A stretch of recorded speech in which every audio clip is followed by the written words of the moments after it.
Le rapport diagnostic sur la chefferie coutumière qui était établi depuis 1990. Et moi, en tant qu'ancien directeur général des affaires coutumières traditionnelles, j'y ai participé.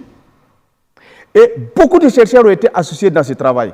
Et le fruit, le texte qui est en train d'apparaître en ce moment-là, ce n'est pas quelqu'un qui s'est assis dans sa chambre pour l'élaborer. Je vous l'ai dit, c'est un travail participatif. Et tous les chefs, que ce soit culturel, ce que vous appelez chefs coutumiers là, en quelque sorte, c'est des chefs qui détiennent le pouvoir des rites, c'est tout. C'est les chefs de terre, c'est les chefs des chasseurs, c'est les chefs de la pêche, c'est les chefs, c'est les dosos, c'est tout. C'est ça la différence. Et là aussi, les auteurs qui s'en ont de citer, moi j'aurais bien voulu qu'il fasse sortir Michel Izard par exemple, les thèses qu'il a amené de citer, tous ces acteurs-là, ces travaux étaient associés. Et le Burkina a cette chance-là parce que tout simplement, le statut a été adopté dans la sous-région. Donc il a fallu rassembler tout ce que les autres ont déjà fait pour que nous puissions tirer la moyenne substantielle de ce travail. Ça n'a pas été un travail aussi léger que ça. Vous pensez qu'une institution comme la chefferie coutumière, en ce moment, peut être jetée en pâture comme ça et puis abandonnée? Si on ne le fait pas, si on ne le réglemente pas, vous allez voir quel est le danger que le pays a découvert. Pourquoi aujourd'hui, par exemple, les chefs ont été associés dans la politique au point que certains ont perdu leur légitimité?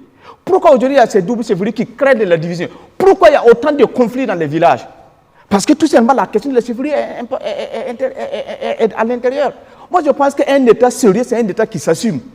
Voilà, on a bien dit que depuis 1953, parce que tous ces autres ont refusé de s'assumer parce qu'ils ont peur de perdre l'électorat. Il faut que l'État a très bien fait. Et quand je dis que Maurice Améro était contre la chefferie coutumière, je le dis et je le répète avec les preuves à l'appui. Quand Maurice Améro déclarait tout de go que la monte de terre de Koudougou vaut mieux que la pierre de Ouagadougou, ça veut dire quoi? Et quand Maurice Améro a demandé qu'on décapite la chefferie coutumière, ça veut dire quoi? Quand Maurice Améro en 1962 a supprimé les attributs du chef, ça veut dire quoi? Ça en 1963, il a supprimé les cantons, ça veut dire quoi? Quand en 1965, il a supprimé les émouillements, ça veut dire quoi? Non, le 17 octobre 1957, quand il cite là, c'était un coup bien préparé. Parce que tous les gens sont allés aux élections. Il y a eu le Parti démocratique uni, le parti des chefs et le parti des autres partis politiques qui sont réunis, ils ont remporté les élections. Mais au choix du vice-président chargé du conseil du gouvernement, ce n'est pas eux qui sont passés, Wezin Koulibaly qui est passé.